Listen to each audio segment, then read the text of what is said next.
Hello and welcome to The Corner. I'm the Frosted Glass and I'm joined by my fellow Alabaster Savages, Jack Gunsky. Who are you people? What are you doing here? Yeah, the sedative is still wearing off. Moonshock? His Moonshock? sedative is fine, apparently. Oh, alright. Terry Diamantis? I say we preemptively ban Jack now, just so he can't cheat in the caption contest. Yeah. Yeah, that's a good point. And this week's special guest, Polydub. Hello. Now, you know how some magazines will have like the those quizzes in them, you know, like what kind of lover are you and stuff like that. Yes. Well, Yes, I do. I think I found one for us, and that would be: there are 4 kinds of racists. Which one are you? And as I said on Twitter, don't make me choose. And if you're not one, how are you demonstratively anti-racist? I am not. Most black and brown people are experts at identifying racists and determining which archetype of the following 4 racist categories they fall into: the empathetic racist, the fetishist racist, the supremacist racist, and the sadist racist. I've been a victim of racism for most of my life. This has given me the intuition and hindsight to infallibly detect the type of racist one is dealing with. First, there are the empathetic racists. They call you up whenever there's a racist incident reported on in the media. They demonstrate alongside you at Black Lives Matter protests. They talk about how shocked they are at open displays of racism. They think they are your friends, that they get you, only to discover that they partake in making and laughing at racist jokes. Oh my God. Oh, God, no! Say it ain't so. You Okay, so check this out. There's a Jew, a black man, and a white man that walk into a bar. Now. Low! Hashtag cancel Polydub.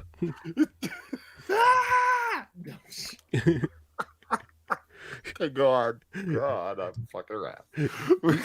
You see, they don't see anything wrong with racist jokes, and they're wherein, isn't it supposed to be and they're within or something? And there wherein lies the problem. These people are performative anti-racists, and at their core lies racism without guilt, unfettered and unbothered. Guiltless. Mm-hmm. And then there are the fetishist racists. These people go so far as to befriend, date, and marry black people. How dare they? Oh, those motherfuckers. So you hate them, but you turn around and marry them because you have a whatever. I'm just picturing that part in like Airplane. It's like, as racists, shouldn't we hate black people? And cut to Robert Stack. No, that's just what they'd expect us to do.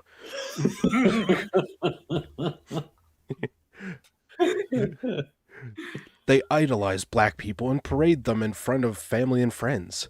It is important to note here that not all white people in interracial relationships fetishize their black partners. Only a few do.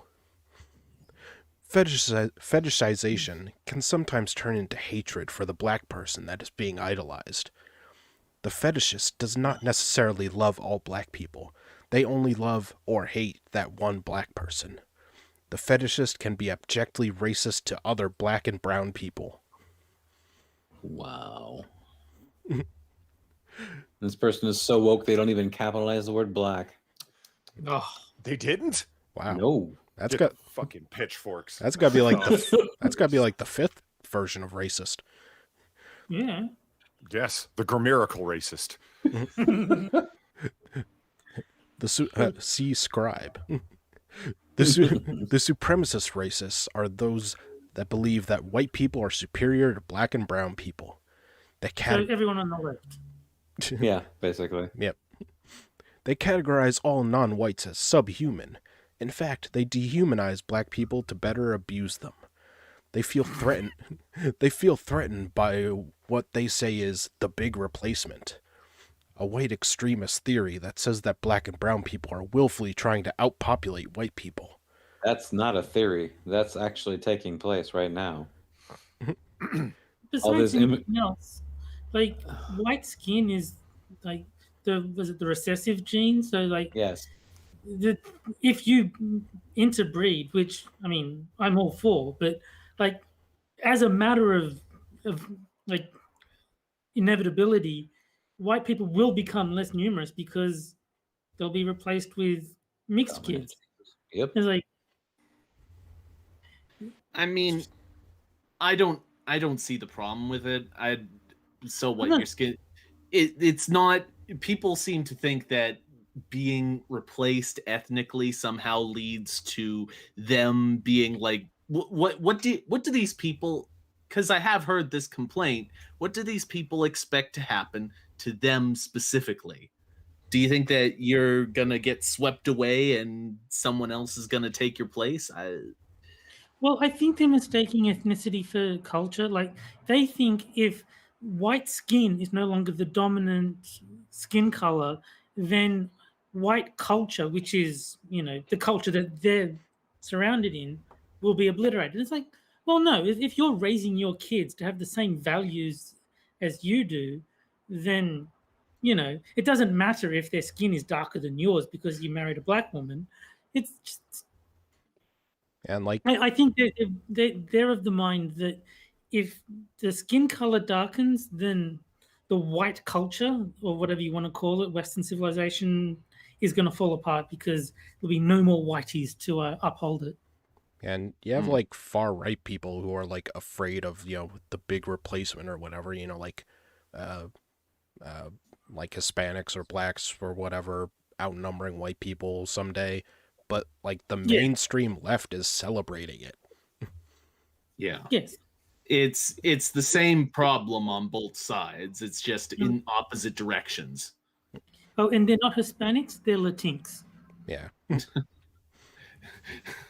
The and don't forget the gay ones, the Latwinks. There you go. Or the Chinese ones. Yeah. So these Careful.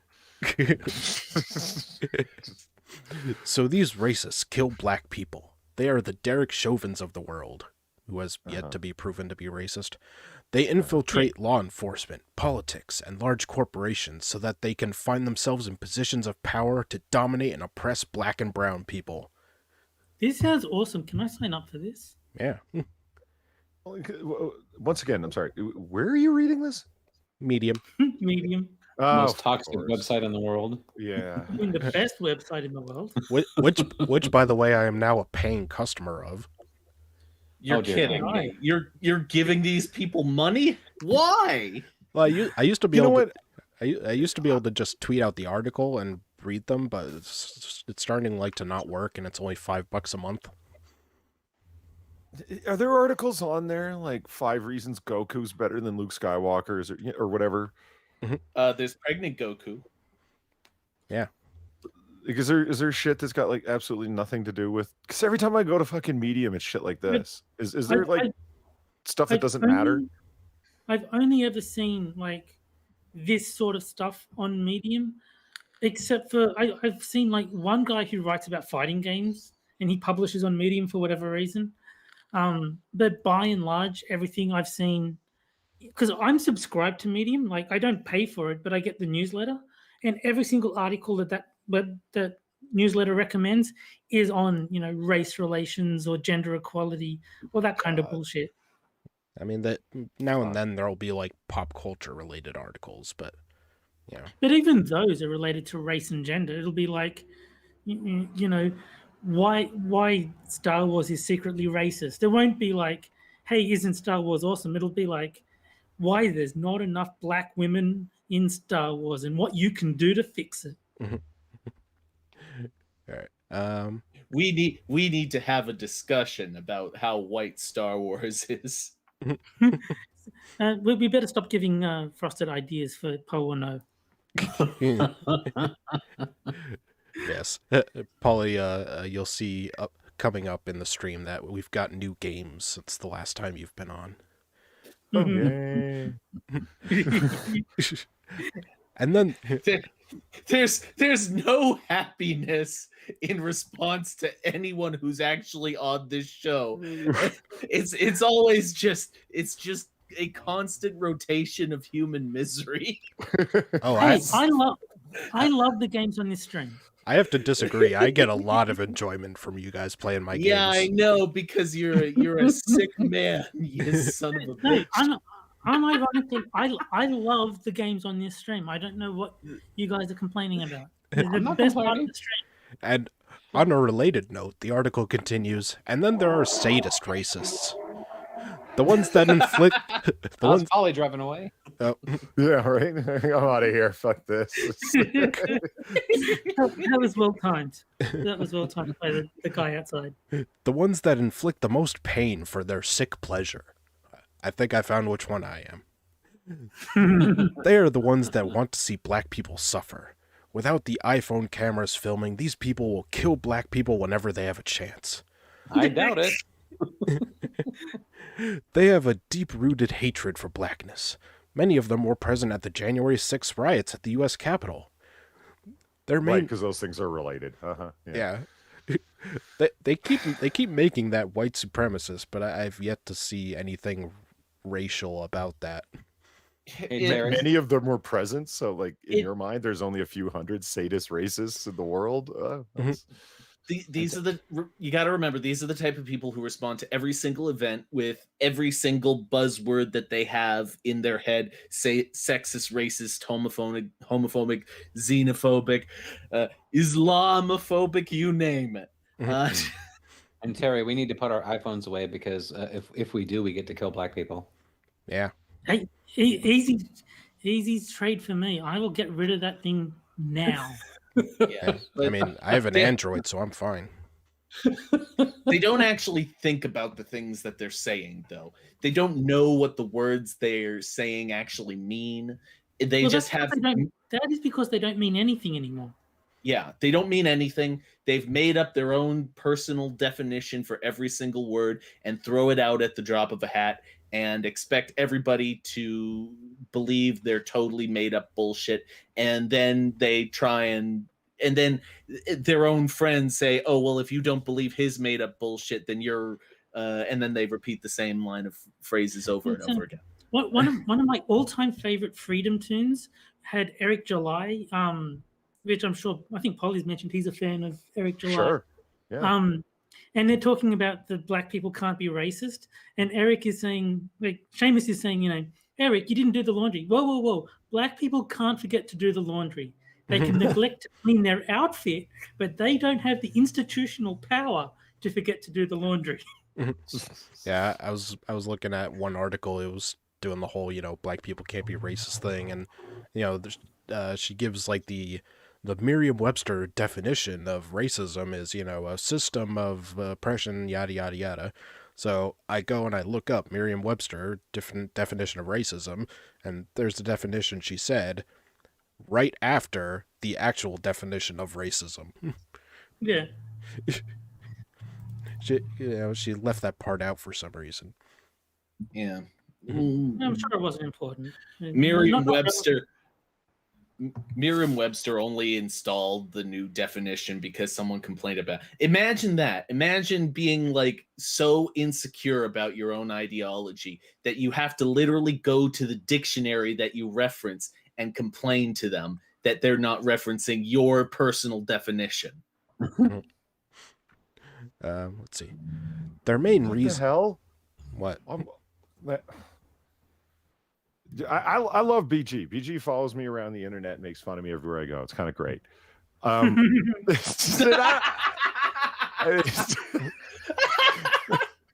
Well, he makes fun of me. He calls me a loser. It's awesome. Well, I listen. Considering how many terrible trolls there are out there, somebody who actually tries, it's like, yeah, because like I laugh at a lot of the stuff BG says. I'm worried about BG because in chat it's. You have become a stream loose person. Every other word is censored, haven't you? He means stream hole, is what he's saying. A stream loose person? Every other word stream is hole. censored. He means Oh! Damn. See, I thought a stroke had happened or something. I was like, do we need a wellness check? Yeah, go on, BG. You're drunk. No, I think get it. BG is kind of a dickhead to everyone, and that's kind of his charm.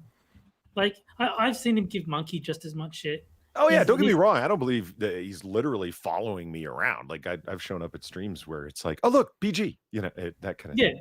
It's like, there's ham and beans. People show up at Sargon streams that I recognize and shit. I don't think they're following me around. It's just whenever I'm on a stream, there's BG going, fuck you, Polly. And it's like, oh hey, how's it going?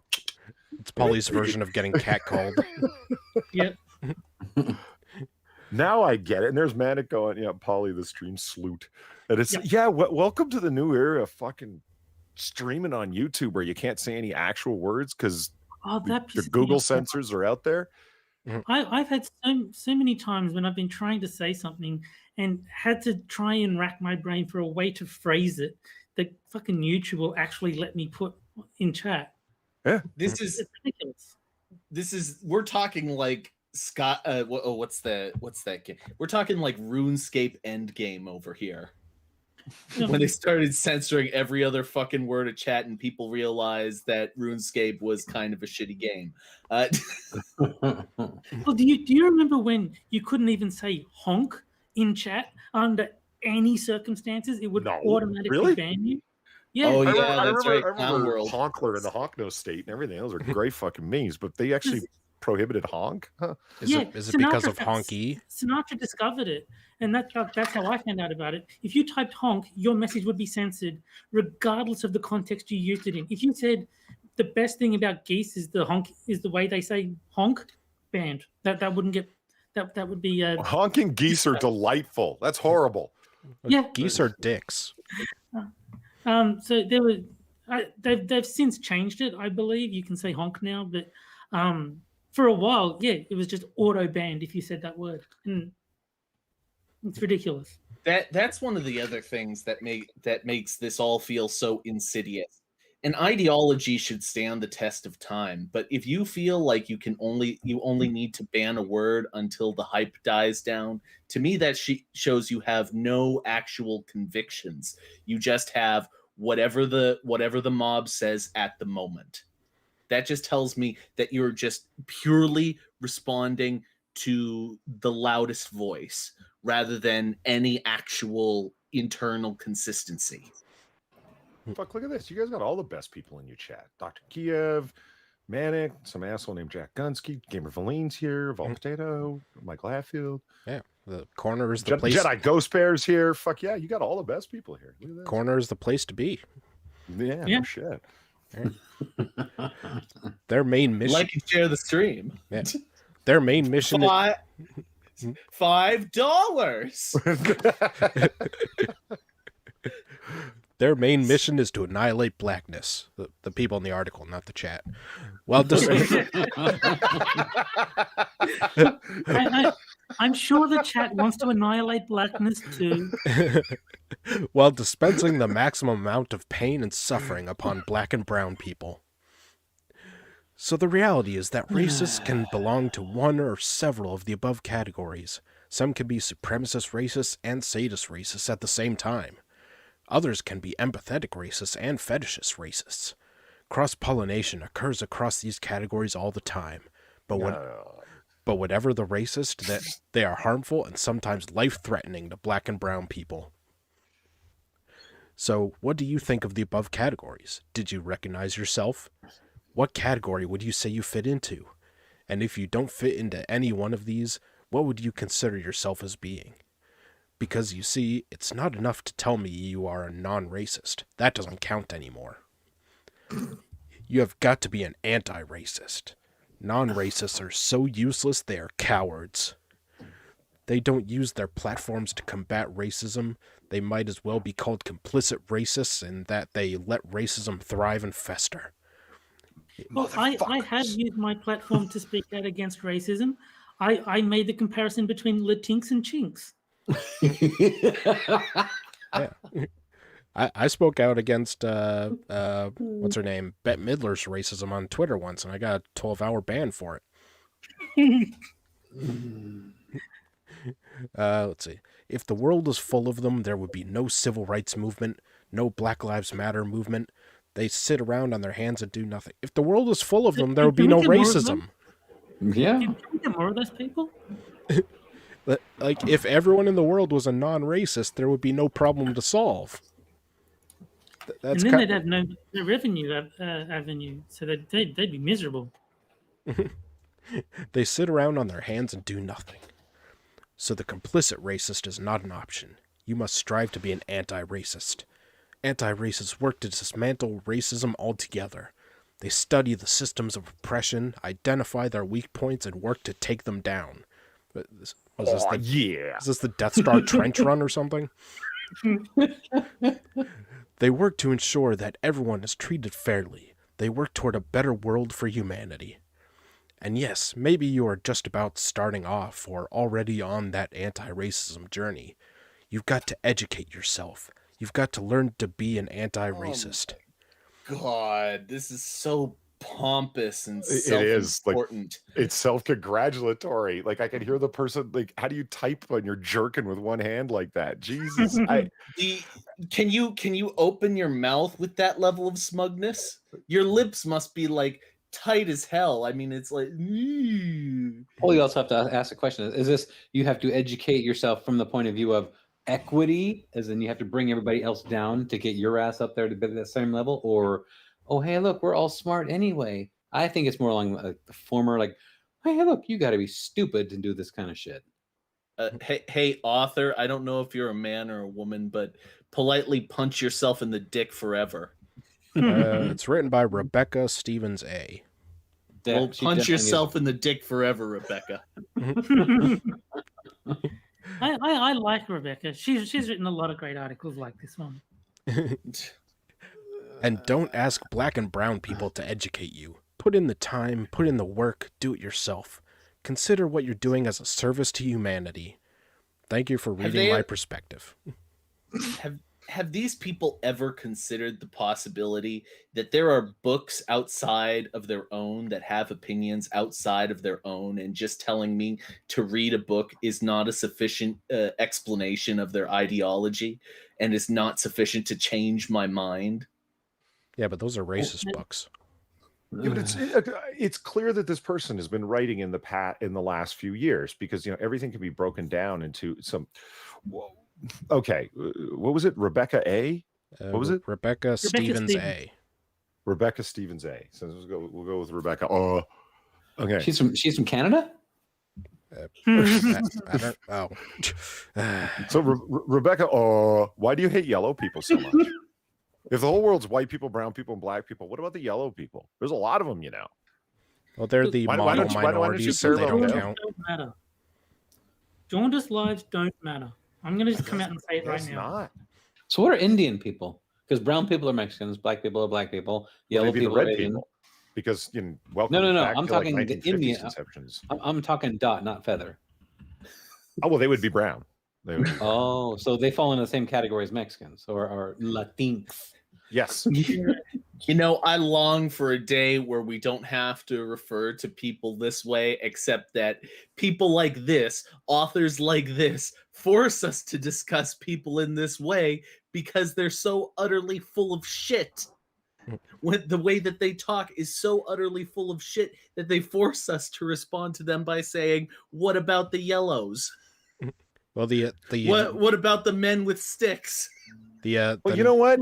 If you've got a better way for her to feel self-important when she has no meaning in her life, I invite you to come up with it. All right. Look, she's doing what she can to feel like her life has purpose by writing to the ether about how bad everyone is in a microcosmic world that doesn't include Asians.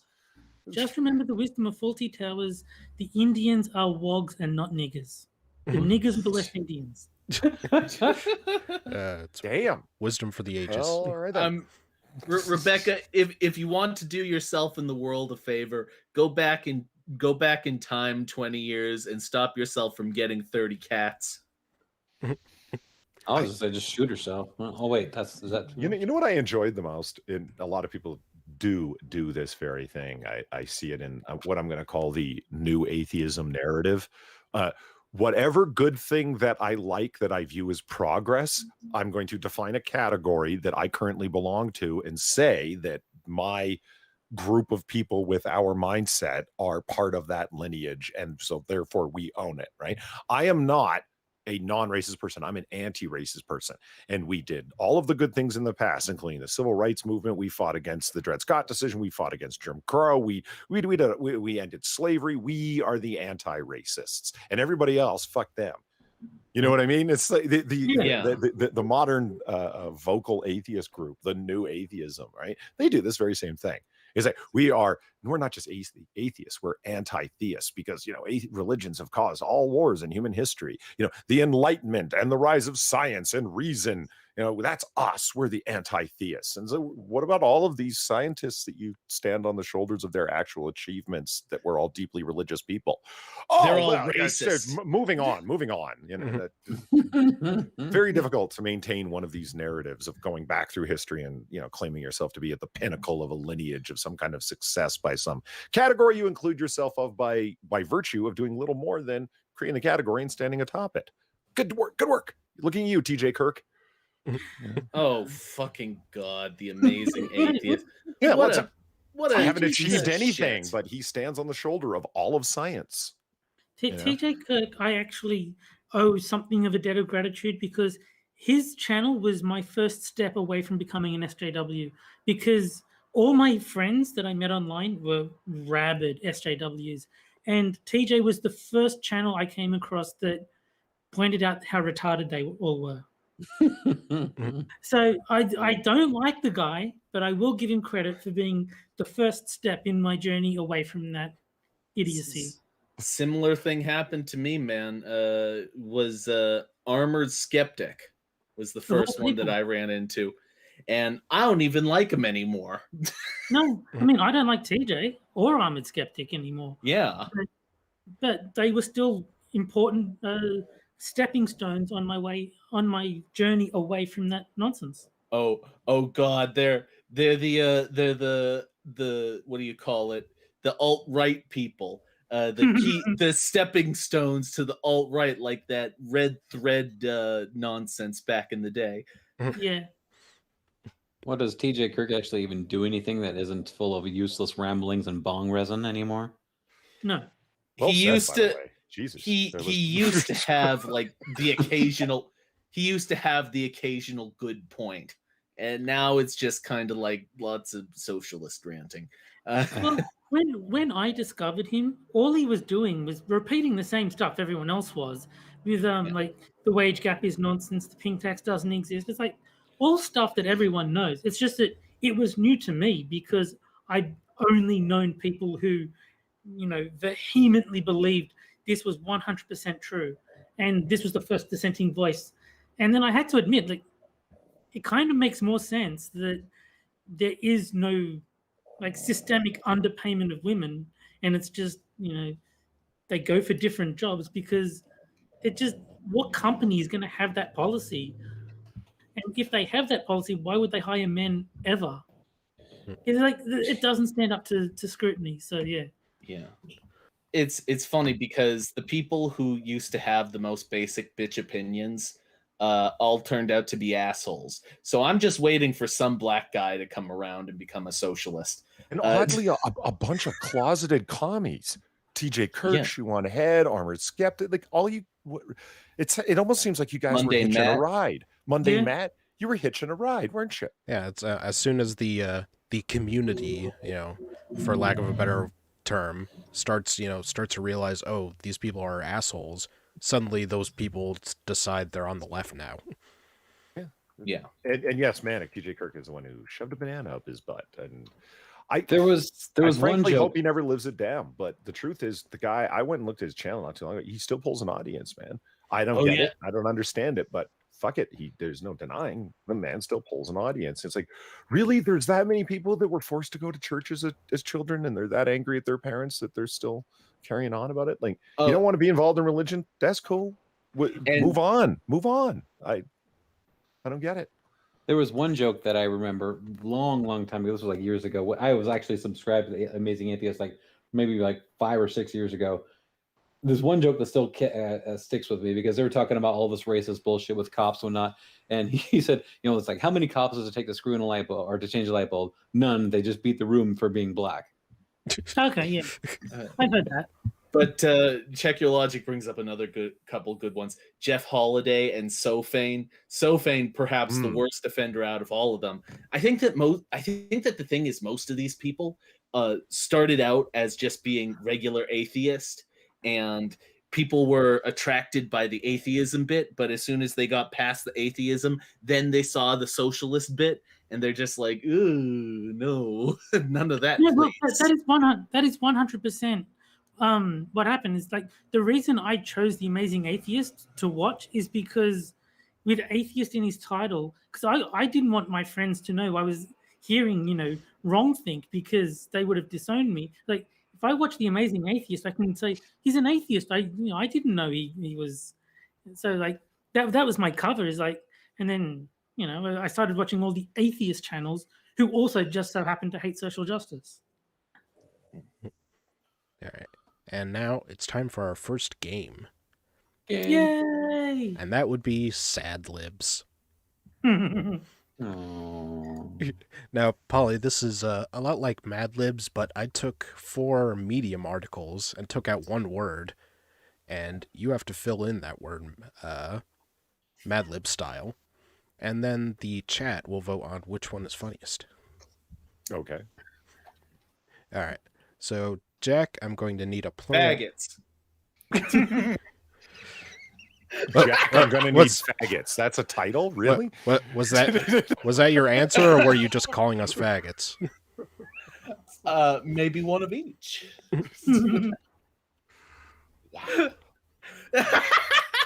All right. Do you not want to type that word, Frosted?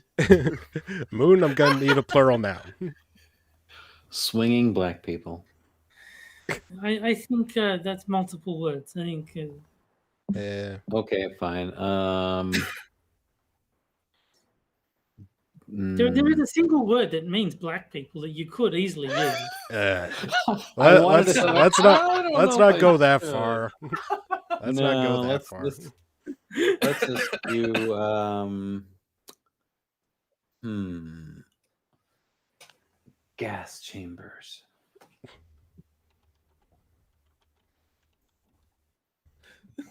All right, Terry. Nothing? All right, Terry, I need a verb. See, I was tempted to say camp just to keep the theme running, because camp is a verb, but I'll go with eradicate. Jesus Christ! You have some big shoes to fit here, Polly. All right, and Polly, what the hell's going on? We're listing the worst things that we can possibly say. And Polly, I need a plural noun. A plural noun? Yeah. Yes. Of any kind? Yes. Anything. Yeah. I've never played Mad Libs. What the fuck you guys doing with your time? Okay, you've never done a Mad Lib? No, this is a sad lib, not a mad lib. Look, I'm not arguing the game doesn't sound sad. It does. I'm talking about the rules. Okay, so you need a plural noun. Any plural noun, any at all. But try to make it interesting, though. Yeah. I don't know. Glasses. The glasses.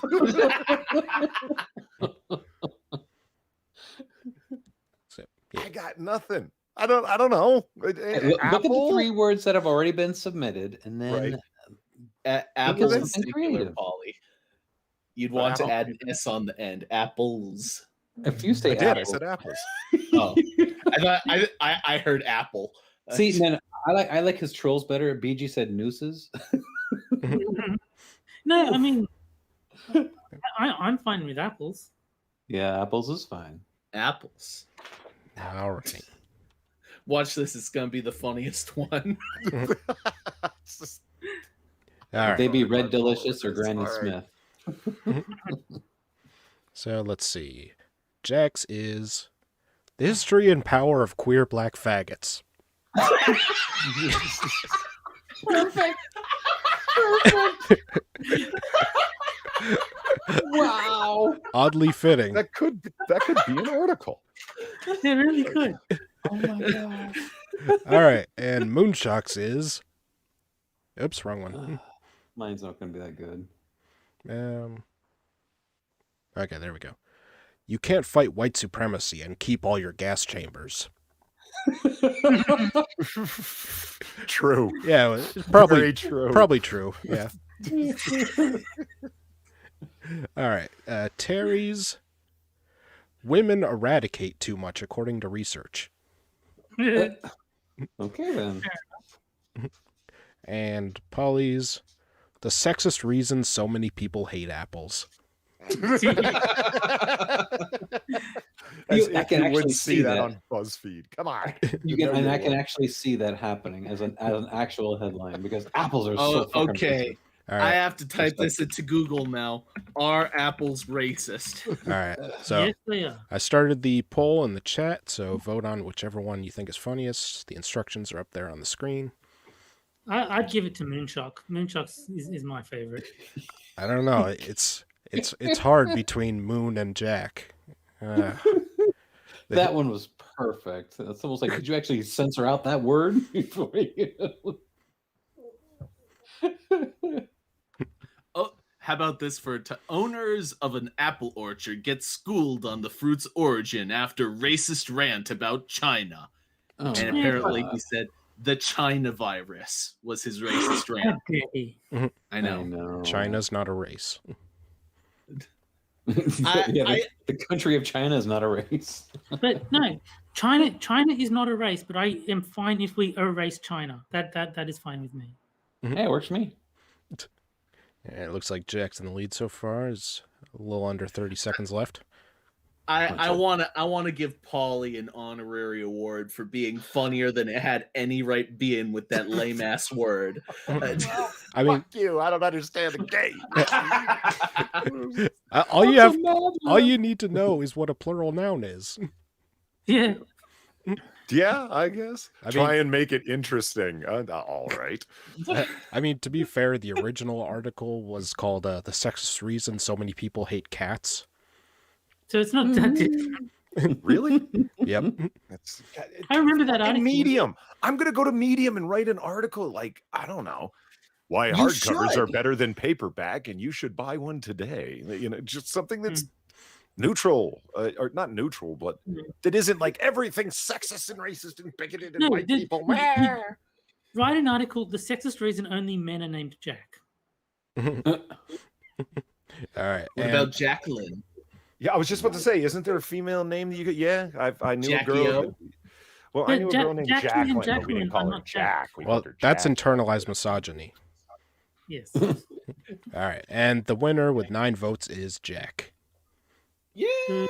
Rigged. Jack and his faggots, I tell you. History and power of queer black faggots. Oh, hey, Stargazer's here. What's up, Stargazer? Now, if you'll excuse me, I gotta go up back and smoke a fag. You know, in certain cities, that isn't what you think it is. So what were the real articles, Frosted? Let's see. I don't remember all of them, but I know yours was women apologize too much according to research. Oh. Shouldn't they, though? Shouldn't they? All right. And now on to our second article. When World War III almost happened, I wanted to laugh like a white man. Were you talking about the World War III that we lived through, narrowly got through, when Trump started a war with Iran and it brought every other country into it and it lasted a week? And they used that meme picture of that kid looking like, yep, I set that fucking fire, bitches. Yep. Written by Assad Abdermani. Just say it. His name is Ass Ab. There you go. The impulse to laugh at the expense of others is a white privilege that people of color inappropriately want to reach sometimes. Here's how it manifested out. Wow. Imagine that is like so fucking conceited. Imagine, like, white people have privilege, but I don't want their privilege because I'm better than them. It's like layers of conceit in that one sentiment. Yeah, just like white people have no sympathy, is essentially what they're saying. Here's how it manifested as a war was about to break out. Like a person breaks out in zits or something? Maybe. Let's find out. I learned the word empathy in the 3rd grade when my white teacher told us, do not waste food. Think about the poor little kids in Africa who don't have any. Wait, they capitalized the word white. No. Hey, we finally got a capital letter for ourselves. Yay. Gee, with a little bit more gusto there, Polly. All of my classmates, who were all white, thought I was from there. Lowercase white. Yeah. Lowercase white. Maybe children don't get the capital. I don't know. They're not grown up yet. I guess I fit the profile. It's weird to think that when I was 8 years old, my classmates were taught to pity kids from a faraway land whose only characteristic was poverty. Consequently, they must have pitied me too. Back at home, my brothers and I needed to eat everything on our plate before leaving the dinner table or the kitchen floor. Or the kitchen Why were you eating floor? off the floor? Why the fuck? Yeah. My mom would say, we might be poor, but some kids your age back home don't have much food. So your mom was as bigoted as the white folks, is what you're saying. Apparently, yeah. We might be poor. Eat that shit off the floor. My white classmates put themselves in the shoes of little kids in Africa, and that's why they didn't waste food. I was kind of doing the same thing, so I could easily convince myself that I was just like them. When you're first taught to put yourself in someone else's shoes, you don't know that those shoes belong to a person of color. They might not necessarily. Yeah. Yeah, what if they're not Nikes? I was gonna say. But now this person is about to explain why putting yourself in someone else's shoes is a bad thing. When white people do it. Yeah. Because no, because you don't want to be like a white person, according to the premise of this very article. By appropriating someone else's shoes, you're racism, something, truth and blah blah. Yeah. Those who suffer. All right. Those who suffer from poverty, homelessness, hunger, or illness, and have difficulty overcoming these living conditions, are statistically doomed to be people of color and ethnic minorities. Okay, 2 things. And if they're in West Virginia and white, people get sick. Are they saying only black people get sick and doomed to be people of color? It's like, yeah, that sounds kind of racist. Yeah. I'm getting Wolf Blitzer vibes here. Remember when he was on CNN and he was talking about the fallout from Hurricane Katrina, I believe. Louisiana was Hurricane Katrina? Yes. Yeah. Yeah. And he's like, look at them. They're all so poor. They're so black. So black. Wow. I remember that. Yeah, it's a pop-up on AAA for Sinatra. He uses it. So poor, so black. Well, yeah, the author's acting like being black is like a sentence. yeah. These I hate to break it to you, but there are places in America you can go where, first of all, there are sick people, because getting sick is kind of a human trait in general. And second of all, it's only black people who get sick. The article is clear. Has this person ever been to the bayou? Poor people exist in America. And they're all black. Have you ever been to a trailer park? Poor people exist in America. Those are albino black people. Yeah. No, they've had a color transplant. Shit. I remember Oprah Winfrey saying it, and even Oprah, who is the largest single landowner in the Hawaiian Islands. She is a billionaire. She has untold wealth and influence well past what most people can even understand how influential she is. And she did it all while being oppressed. Yeah. And she promoted a book. It was only like, a month ago, 6 weeks ago, for her book club, that was explaining how there's only been 3 successful racial caste systems in world history. One of them was in India, one was in, I forget the other place, and the third one was America. And she said, because the way that it works in America is that no matter where you fall on the economic spectrum or the personal wealth spectrum or on personal well-being spectrum, even if you're white and you're very low, you still have your whiteness. And it's like, this should have resulted in like the crunching of eyebrows. Like, Oprah, you're literally a billionaire. Okay. You are a massive landowner of a POC set of islands, meaning like you black women are coming in and colonizing these Polynesian islands through your massive wealth and influence. You were the one who basically made the nation stand up and take a look at then Senator Barack Obama, who would arguably not have had and nearly the chance that he did had you not promoted him so early on with your incredible media influence. You can turn authors from a unknown to a massive success New York Times multi-prize winner overnight just by saying their book title. You have that level of influence. Yet she still argues that she's oppressed. Listen, Miss Winfrey, at this point, you have a sickness. You have a mental disorder. Can you imagine? You are self-oppressing. It's mind-blowing. How much she could have accomplished if she wasn't oppressed, though. Like she did all this while being I guess she could have been a global Caesar if she just wasn't oppressed, if whiteness wasn't only holding her back. I mean, if you could be at her status, her level, all the things that I mentioned, and still think of yourself as an oppressed person, you've got some kind of psychopathology that you need assessed and analyzed, where you are a self-loathing, self-hating person. Fucking hell, lady. I agree with you that if you can be that magnificently wealthy and still think that the world is, holding you back, there's something wrong with you. Yeah, it's on the level of I don't mean to make fun, and I'm not making fun, because it really has to be some kind of pathology at the point where you are incredibly skinny, you don't eat, you've got an eating disorder, you look in the mirror and you see yourself as fat and overweight. I need to keep doing this. Not eating and over exercising and such. This is a fucking problem, Ms. Winfrey. Seriously, check yourself. It's the same people that do this kind of shit, like the NBA, the NFL. These people are making hundreds of millions of dollars, yet somehow they're so fucking oppressed that they have no rights whatsoever. And the very few people that are not people of color on these teams that are vastly outnumbered by POCs, they don't say a fucking word. Yet you see all these people that's like, oh my God. I do like the idea of this oppression anorexia. I think Polly's onto something where, it's the same thing where what you're seeing in the mirror is not a reflection of reality. So yeah. Right. That's exactly what it is. Victim dysmorphic. Well done, yeah. That was well done. It's like the racist version of that Mirror song for Mulan.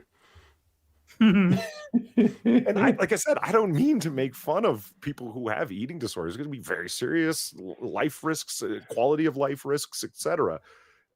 But damn it, Miss Winfrey, you're making me compare you because of the extremity of your actions. And not just her. Ta-Nehisi Coates is another example. You are a fabulously wealthy person who is steeped in awards from woke white people who can never get enough of hearing how awful they are. And you really believe you're an oppressed person when you're being called before Congress to explain about how oppressed you are. It's either the world's biggest fucking shill game where it's a giant hype that you're pulling and you realize it, or you're fucking sick. I prefer to think that they're aware of how much bullshit they're spouting, because I need to believe that they're not that insane. Like, it just, the thought of them genuinely believing that they're oppressed just hurts my brain too much. Do you want to know why Oprah is so oppressed financially? Because she has all those billions of dollars, but they're all in $20 bills, and none of them have Harriet Tubman on them. But here's the thing. Oprah knows she's not oppressed. Oprah is a populist. Oprah is a populist in much the way that Trump is a populist. She is going to say what people want to hear, and her base wants to hear about how oppressed Oprah is. But also, if Oprah was a man, she'd have 23% more billions of money. Oh, and by the way, since oppression is meaningless now, there are no actual quantifiable terms that can prove how oppressed you are. There is no way to prove that you are either oppressed or unoppressed other than the way you define yourself as being oppressed. All I have to do is take a skin sample, and however much melanin is your level of oppression. It's easy. These shoes we walk in often bear the racial and gender wage gap, gentrification, or concentration camps then and now. Hey, that's my thing. Yeah, seriously. Those are some pretty bad shoes. Cut to World War III, a whole year ago in the before times, after Trump ordered the assassination of high-ranking military official Qasem Soleimani. There's a reason why he ordered his assassination, fucker. No, he was a perfectly nice human being. Apparently so, yeah. World War III started trending on Twitter. Memes and jokes flooded my timeline, and I laughed at all of them for an hour straight. My generation turned memes into a way of capturing existential dread to then repackage it into something we can collectively laugh at. Memes can... I'm still offended by an hour straight. Why not an hour gay? What's wrong with this person? Or an hour trans. There you go. Everyone's been now we're being progressive. Everyone's been an hour gay at some point. Memes can act as a coping mechanism, a way for us to both engage with and deflect trauma. As I scrolled from one meme to another, dozens of people defended their jokes about an impending war by claiming that this too was a coping mechanism. Most memes I saw came from Black Twitter, as most cultural trends do. And so if there's why can't there be a white Twitter? We was culture and shit. Yeah. we was memers. Can I get you to reread that last sentence? What most cultural what comes from Twitter? Most cultural. Most memes I saw came from Black Twitter, as most cultural trends do. Okay. Fuck you. Even if it's true that most cultural trends come from Twitter, that makes Twitter. Yeah.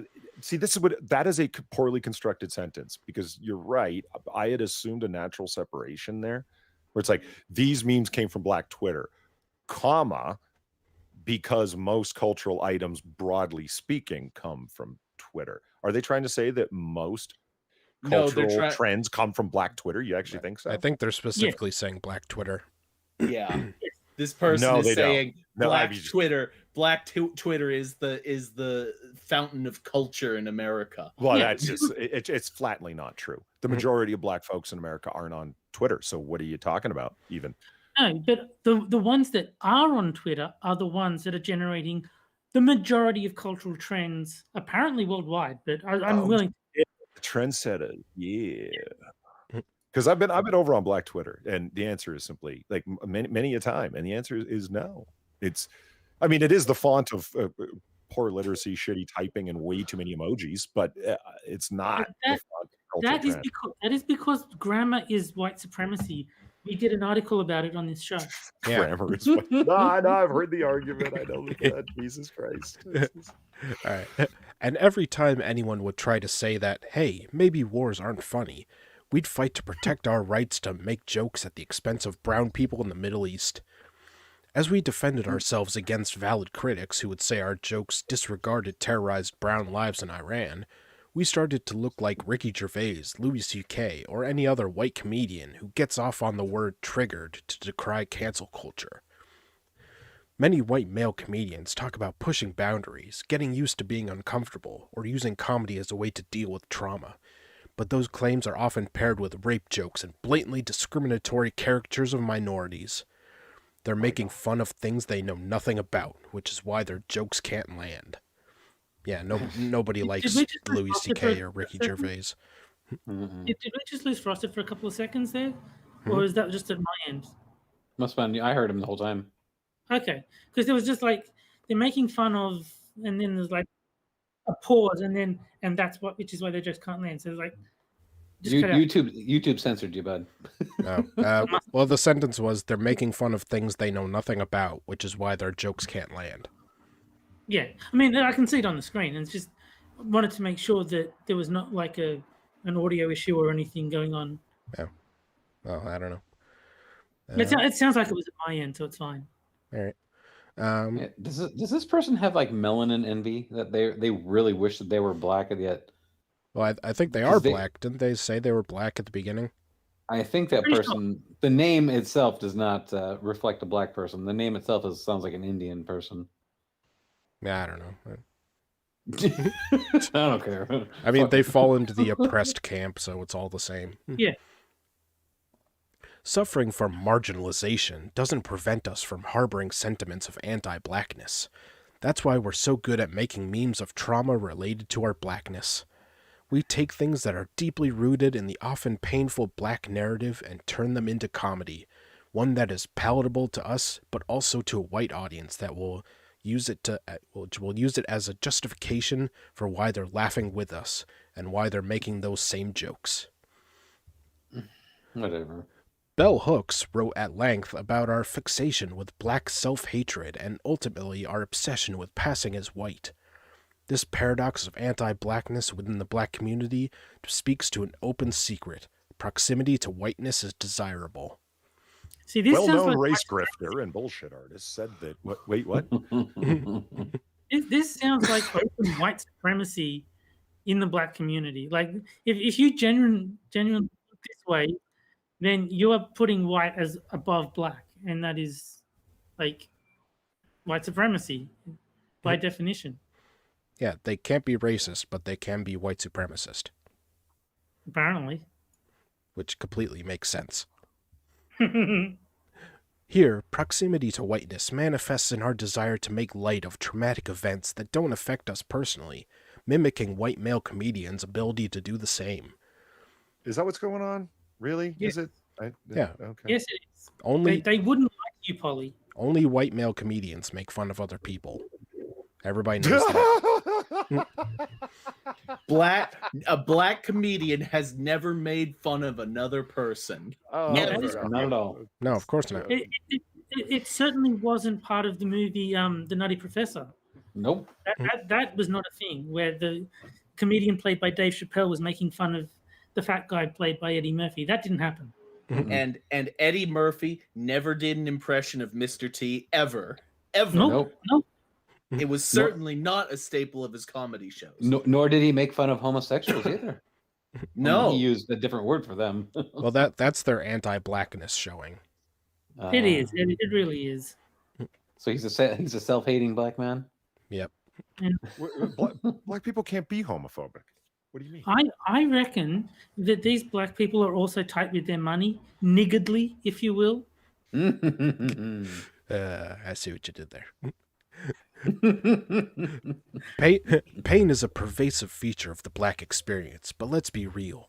We can't ask for the privilege of whiteness while weaponizing our status as marginalized people to make fun of a situation we're not victims of.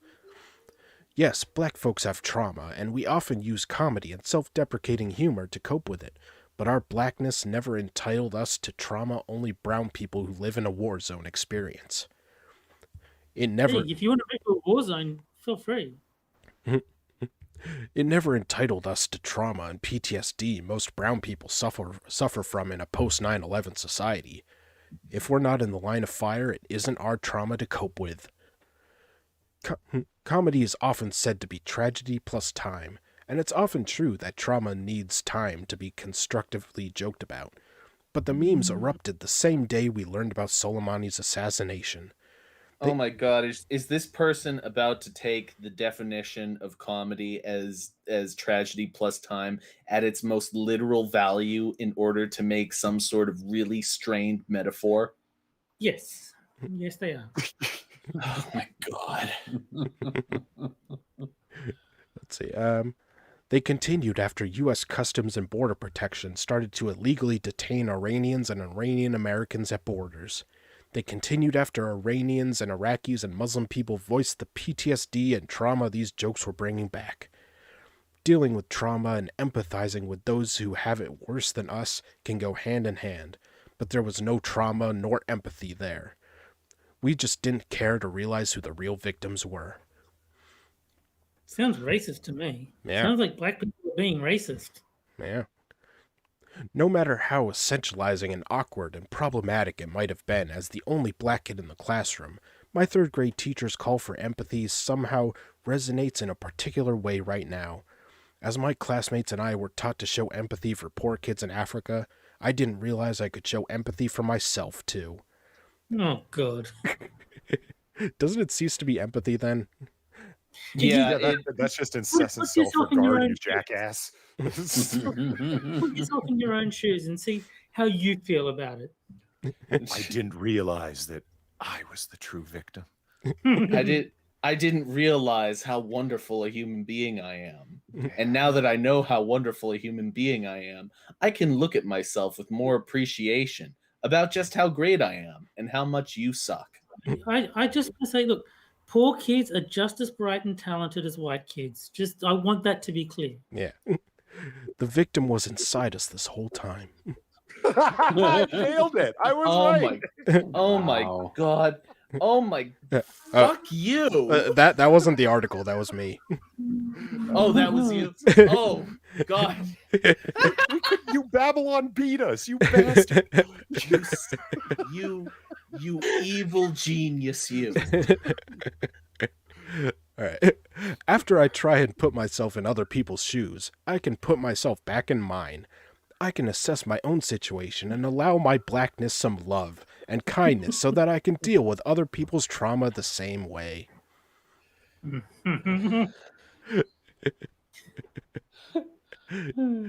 Allow their blackness some love. And every time I hear that, I think of Satsu saying that blackness is his wife's term for his dick. Yeah. Maybe her problem is that she just hasn't had a massive black cock stuck in her in the recent past. Whoa. Maybe that's her deal. Jesus. Maybe she just needs a dicking, you know? Jack should be a psychiatrist. No. Just saying. People don't pay hundreds of dollars an hour to hear things like you just said. I don't know. Maybe you just need I've heard some of the things these people listen to. Hot dickings. And mine, albeit more crass, is at the very least slightly more salient.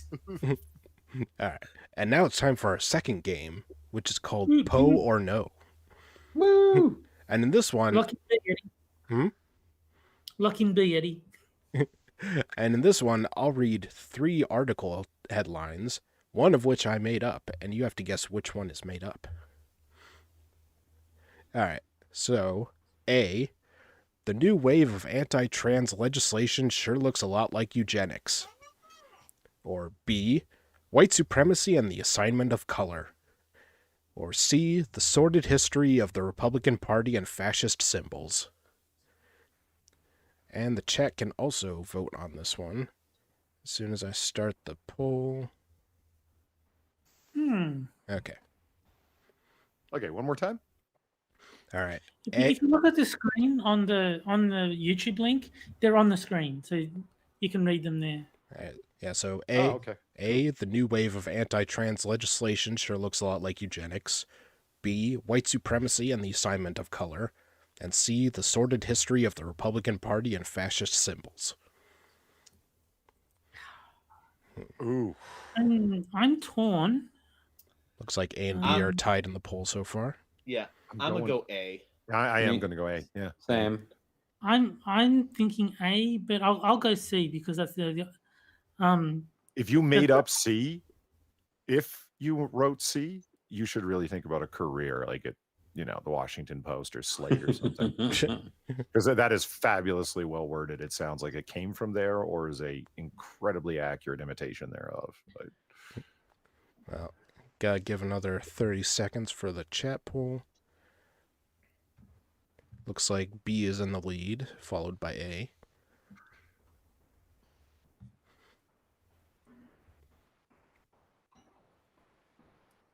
All right, so let's see. All you guys said A except for Terry, who said C.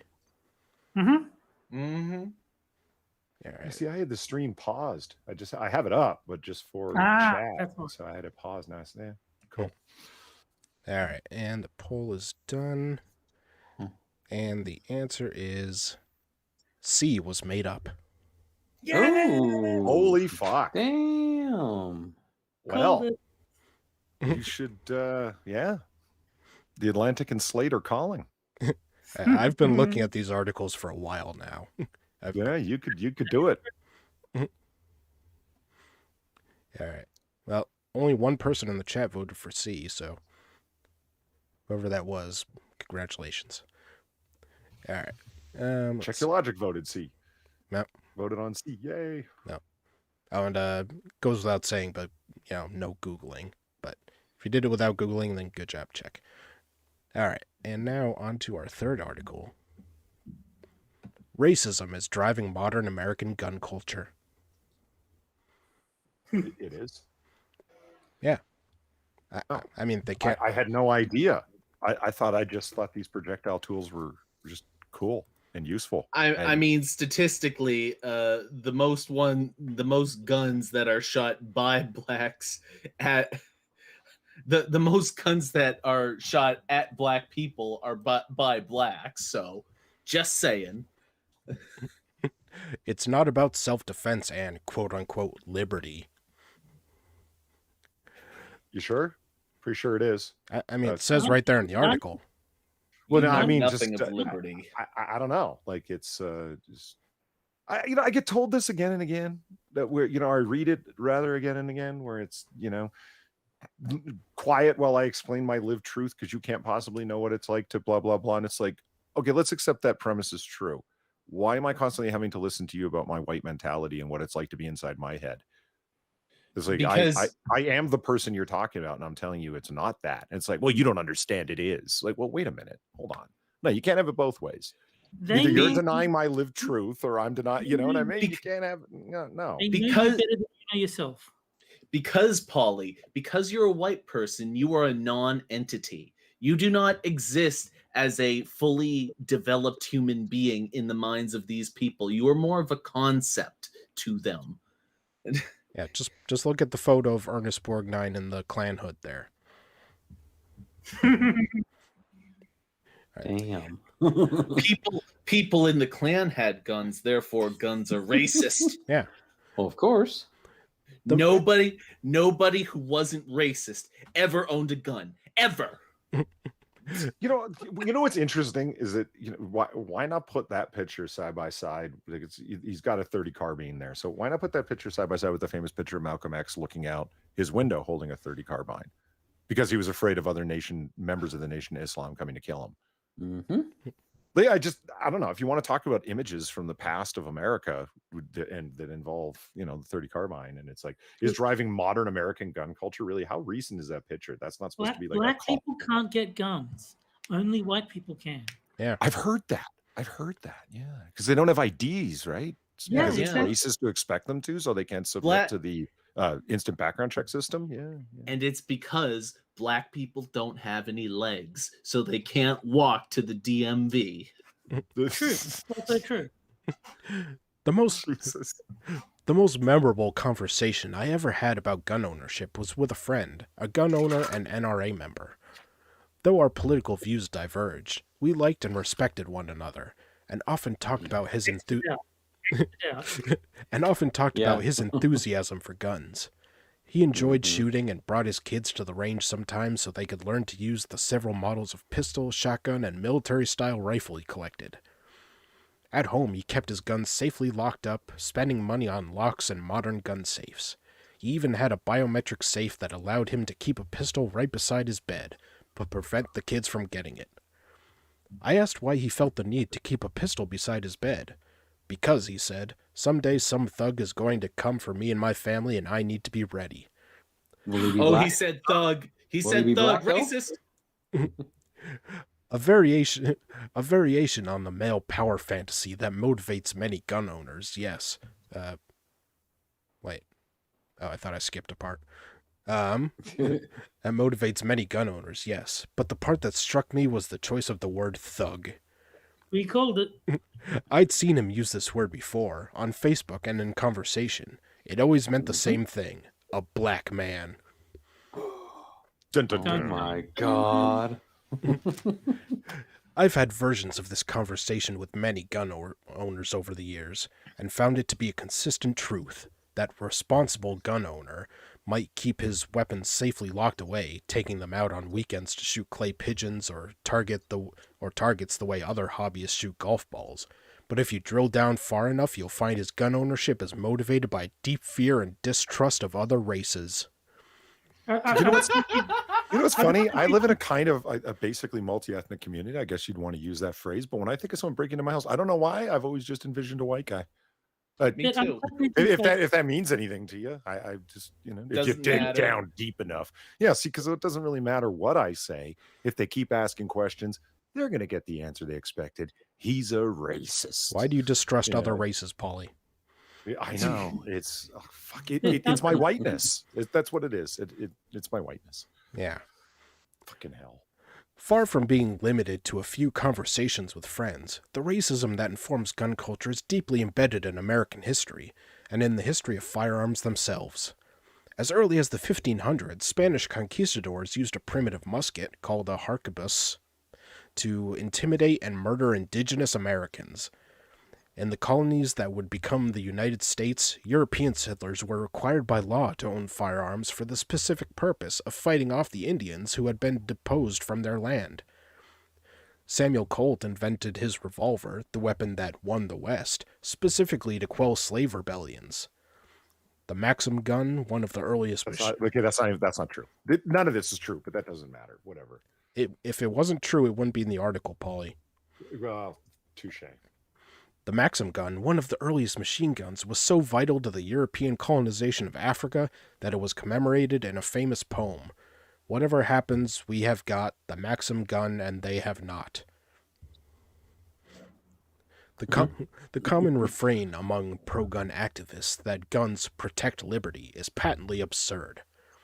One common myth holds that the U.S. Constitution's Second Amendment was intended to arm Americans against a tyrannical government.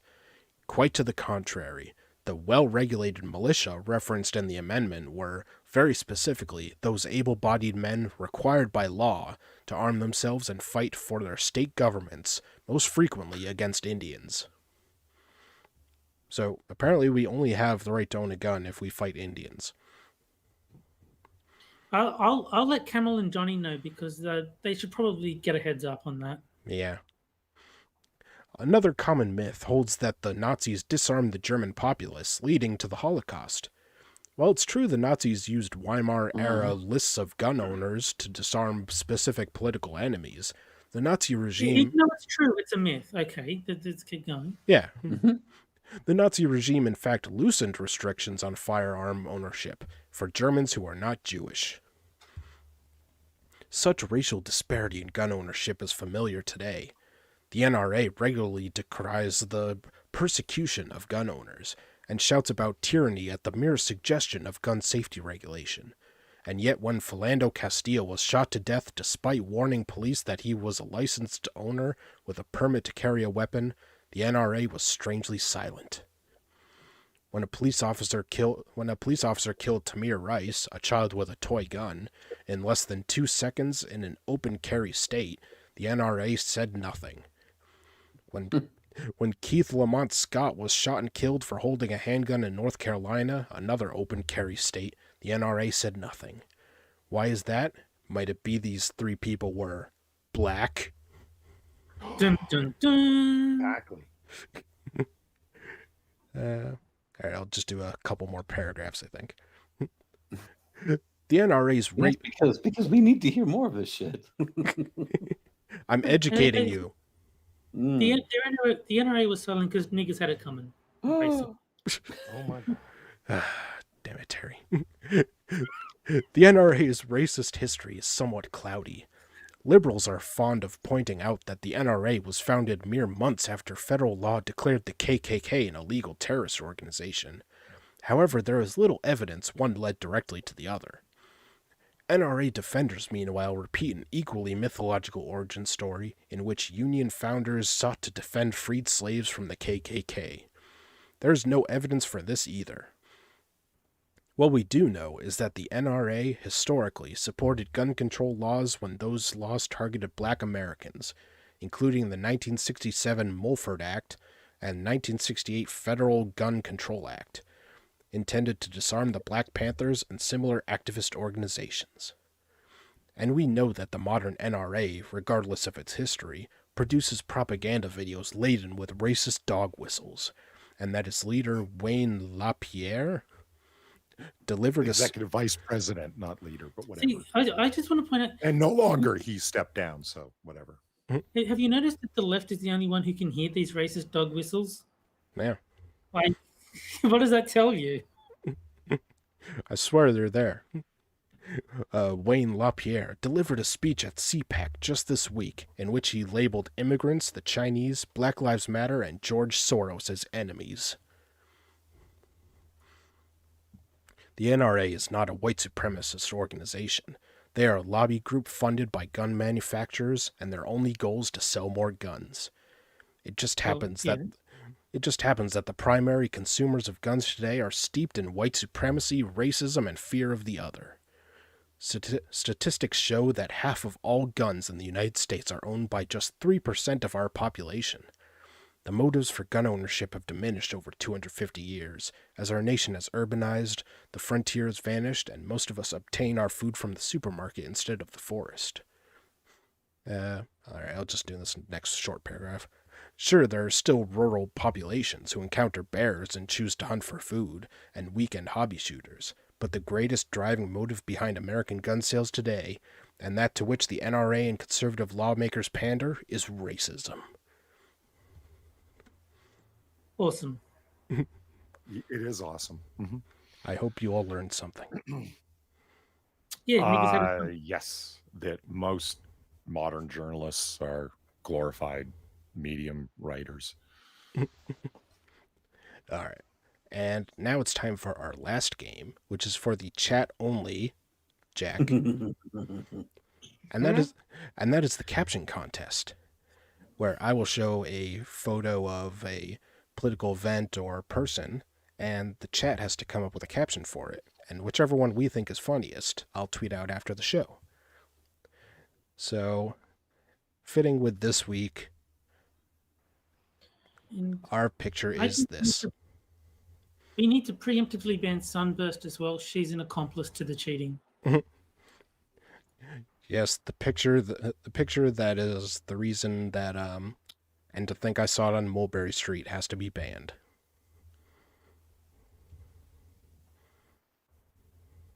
I mean, it's already got a caption. We don't need to come up with our own.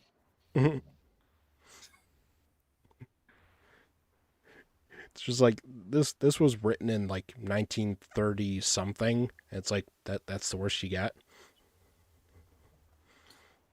But what's his face? Tim Pool has officially said he's not offended by it, and he's half Asian. I don't know if you knew that about him. He doesn't mention it often.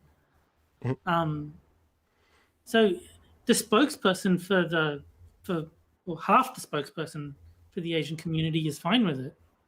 Yeah. And I heard he has skateboarder friends too. Wow. You'd think he'd mention that more often. Well, only those close to him know about it. Yeah. But at least we do know that his wife is not a doctor. Yes. Well, I didn't know that.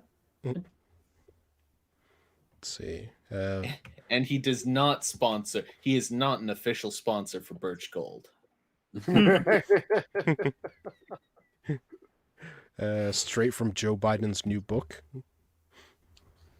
And then BG had much the same with Biden's reading list. I like Potatoes more because it's just Biden wrote the book.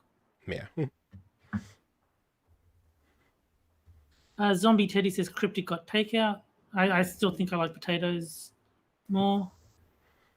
I'm just curious, what part of this sentiment is inaccurate?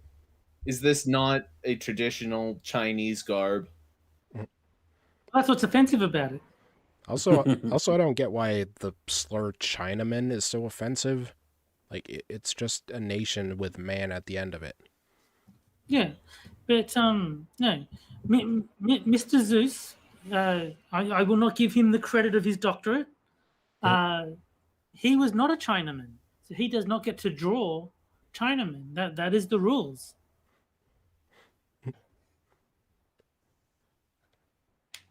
I didn't know Chinamen were friends with sticks. On the opposite side of the world, man. XXX the Hammer? Yeah. His appeal transcends. No, well, I don't know. Where do you got to be to dig straight through to China? I forget. Somebody figured that out at one point. If you dig straight down through like the center of the United States, you will not reach China because he's in Amsterdam. He's not in. I don't know. Where does Biden live? In the basement. I don't know, but he keeps a home in Beijing. I'm just saying. Don't read into it. If you were in Bahia Blanca, Argentina, and you dug straight through the center of the earth, you would end up in Beijing. Let's see. You know what Farr was very interested to find out? That Australia and the tectonic plate that it's on is so active that since GPS coordinates for a whole number of places were established in 1994, they had to adjust Australian GPS location coordinates by 1.8 seconds. Like minutes, seconds of angle by 1.8 seconds, because that's how far Australia has drifted since 1994. That the GPS code or locations are no longer valid. Y'all are on the move. And I know what is on the other side of Australia. If you dug straight through the earth from Australia, the middle of the ocean, you don't hit land. And let's see, we got President Biden just released his first drawing from the White House. Polly's hallucination. Which one? And Cannibalistic Wizard with 101 dog recipes. Okay, all right. Nice. All right, so I think I'm going to call time there. So which one do you guys think is best? I'm still going with potato. I like it. Biden's new book. I'll have to agree. I think I might have to go with the dog recipes. Yeah, that's a good one too. All right, Jack and Polly.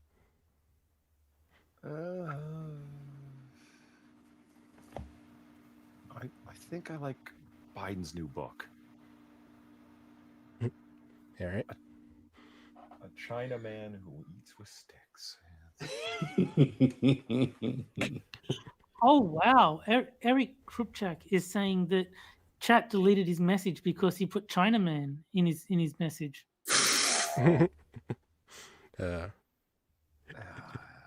Gates to get past suicide. Also, Terry, you just committed a microaggression by mispronouncing his last name. That's okay. He'll get over it. I said it before and I'll say it again. It is not like, I don't view that as a stereotypical or degrading image in any way. Like if it was funny, I'd laugh. Like, oh, like, haha, Jesus, look how racist that is. What's the problem? Yeah, it's a historical image. Yeah, definitely. I mean, it's like, but what's the problem? It's like a little stereotypical, and considering it's from like the 30s, I don't think it's that big a deal. Do you want to know what I think the problem is? The skin is yellow. Yeah. Yeah, I guess, but so was the fucking thing that spoke for the trees. What's it called? The Lorax. Lorax. Yeah, I mean, and so were the fucking the Who's. They were that color. Who gives a fuck? No, I know. You're applying context. These people don't think context matters. Fair enough. Yeah, it doesn't matter, does it? They're going to retitle the book. Horton Hears a White Person.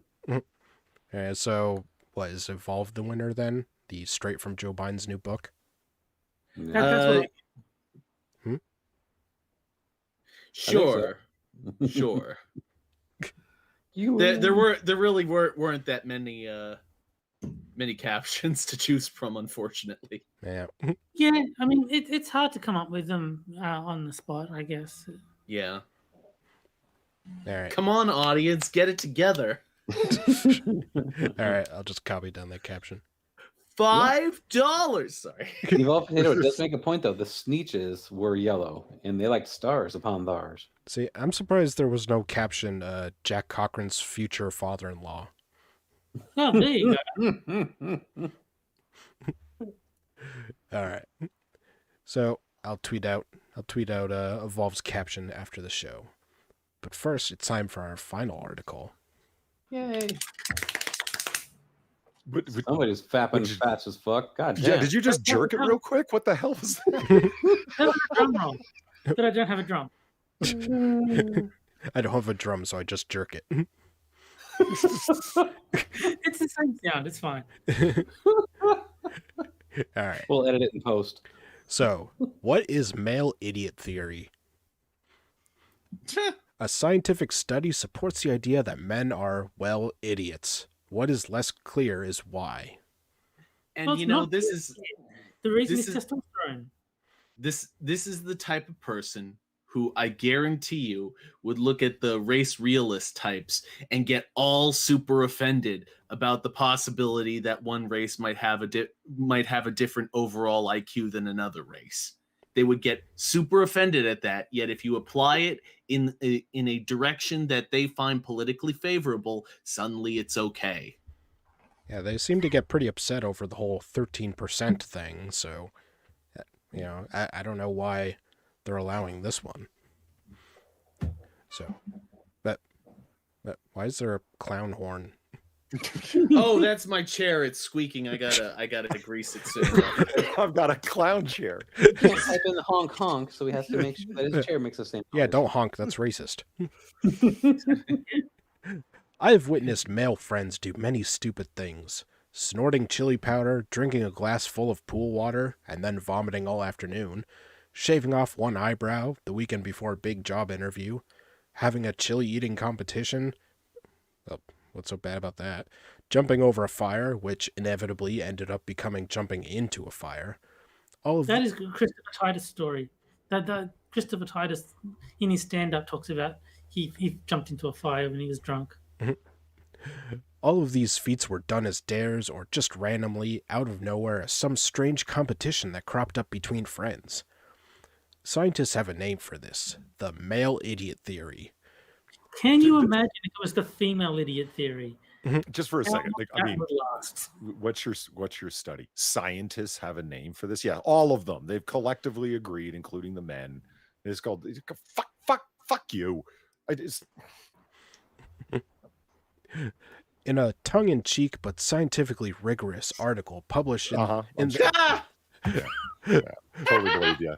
Completely believe you. This is 100% totally rigorous. There is no fault with this study, as determined by this Medium writer.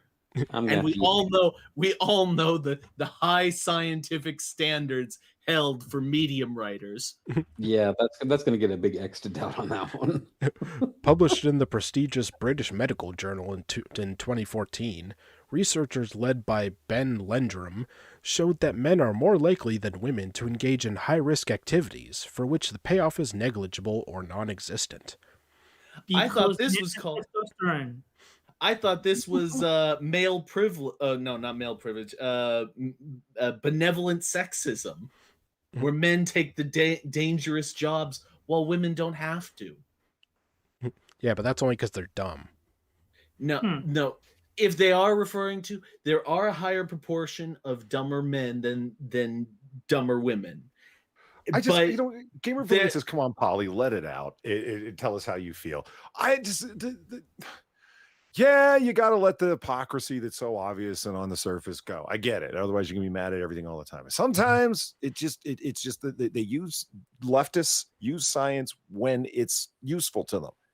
You know what I mean? It's like, oh, you're a science denier because I'm talking about climate change. It's like, oh, do you want to talk about the science of how a fetus is a separate life form and totally qualifies as such, and etc. No, you bigot trying to take away a woman's right to choose. So, all of a sudden, you don't want to talk about science no more. It's okay if it was consistent, at least on the surface was consistent, even if it wasn't intended to be. I'd be okay with it, but just, the scientists say this. Yeah, but as soon as they say something you don't like, you back off of it and say, fuck this. Feelings matter, not facts. I hope these articles aren't frustrating you guys, because that's totally unintended.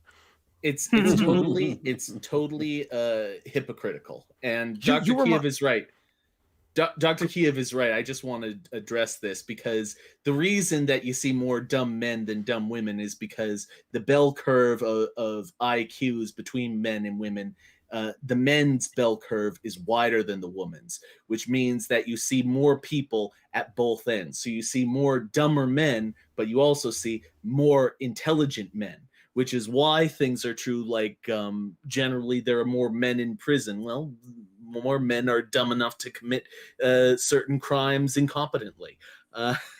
That's why the saying, you can see so many men mastering certain intellectual feats. You see that a much higher percentage of men doing these intellectual feats. It's because the bell curve is more spread out, and that's just the nature of the thing.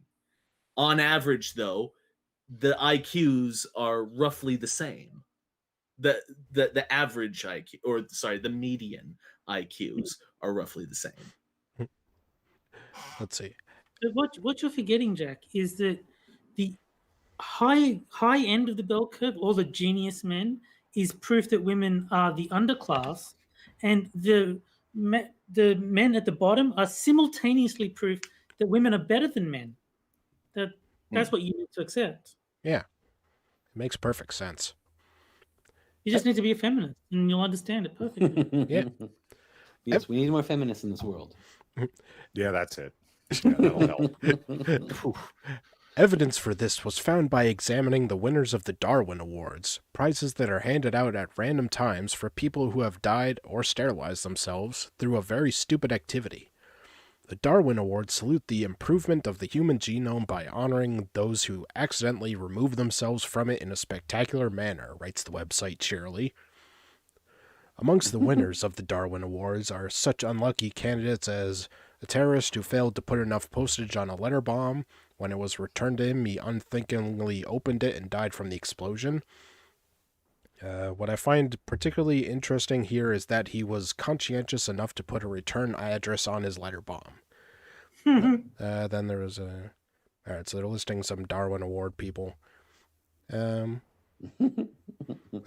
What the authors of the study showed was that out of 318 total awardees in the Darwin Awards existence, 282 of them were men, or 88.7%.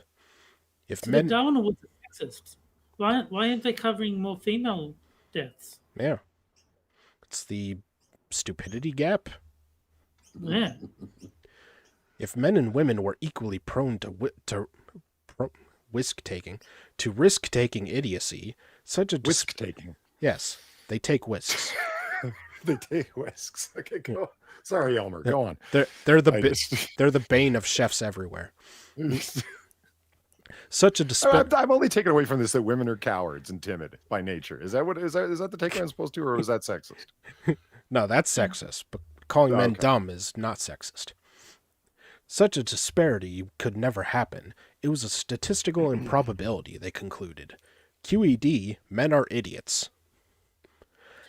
Well, men are biologically skewed towards taking more risks and, being more comfortable with high-risk situations because, evolutionarily speaking, they had to be. Like, someone had to go out and hunt the wild animals, which is dangerous. And if you had the women doing it, then they would die and they couldn't continue the species. And that was generally a bad thing. So from a purely evolutionary point of view, men had to be the more adventurous and less security-minded of the two genders. And you know what all advancements in the species have in common? They involve taking risks. I mean... only the female kind of risk. So, I mean, you think we would have, gotten to the moon if we didn't take risks? No, see, the only acceptable kind of risk is if you wear an outfit but don't call your friends first to see if they're also wearing the same outfit. That's a big risk, but sometimes you just have to take it. Yeah, women put their lives on the line every day with that. And as Hillary pointed out, they're the main victims of war. Yeah. I love that quote so much. Women most affected. It is puzzling that males are willing to take such unnecessary risks simply as a rite of passage in pursuit of male social esteem or solely in exchange for bragging rights, the authors mused in writing. Presumably, idiotic behavior confers some as yet unidentified selective advantage on those who do not become its casualties. Yeah, it's because you have to take risks to, do the things that they had to do. Like, if you're too scared to hunt a woolly mammoth, then your tribe doesn't eat and you starve. So the ones that were willing to take those risks are the ones that survived and passed on their genes to what would eventually become us. Hospital emergency department admissions, as well as mortality stats, show that men are far more likely to die from accidents, sporting injuries, and traffic collisions. What does traffic collisions have to do with doing stupid stuff? Taking risks while you're driving a car. So this male idiocy is costing many lives, and most don't get a Darwin Award for their troubles. It is true that there is social prestige in being ballsy. It's why we love watching motorcycle stunts or parkour. The fact that men are more likely to be taking risks, however, is due to social conditioning. From a very young age, boys are encouraged to take risks and be brave. It is seen as a male trait to display courage or at least bravado. Because it is. So wait a minute, you're telling me that women are like you actually bravado, show courage, etc. So my takeaway was right. The author agrees women are cowards. Oh, yes. I didn't think that was going to happen. Huh? Weird. Yeah, it's pretty sexist, author. Okay. Yeah. Shit. Men then tend to compete with each other as a way of asserting their own personality as well as connecting with the men around them. As pointed out in Britain's QI show, men often don't act like idiots until they congregate. When one man goes to the curry house, he will get a very normal curry. If he goes with his friends, he will get the spiciest one. What's wrong with spicy curry? It is a shame. You're an idiot if you eat spicy curry. Yeah. It is a shame that many of men's interactions happen on the level of competitions, oftentimes pointless and rewardless rivalries, and even How more. dare men be competitive? Just how dare they? Yeah. How dare men have a different way of socializing? And even more heartbreaking when you think of how many lives are lost on such pointless recklessness. I'm actually surprised that she thinks it's a bad thing that men are dying. Well, I'm sure if they lived too much, they would write an article complaining about that. Yeah, probably. Well, that's all I have for tonight, gentlemen, so. Men, because of their social conditioning, are living longer. Idiotic Darwinistic behaviors on behalf of men is killing them. Women most affected. I just want to congratulate Johnny Hellcat for his worst possible timing of joining the chat right now. Now he knows how I feel. No, he missed the entire stream. Like he didn't get to watch it. He just showed up. Well, no. I mean, like I would join a live chat at the worst possible time. It just end seconds after I got there. That wasn't a coincidence, Jack. Well, we out of time. Sure.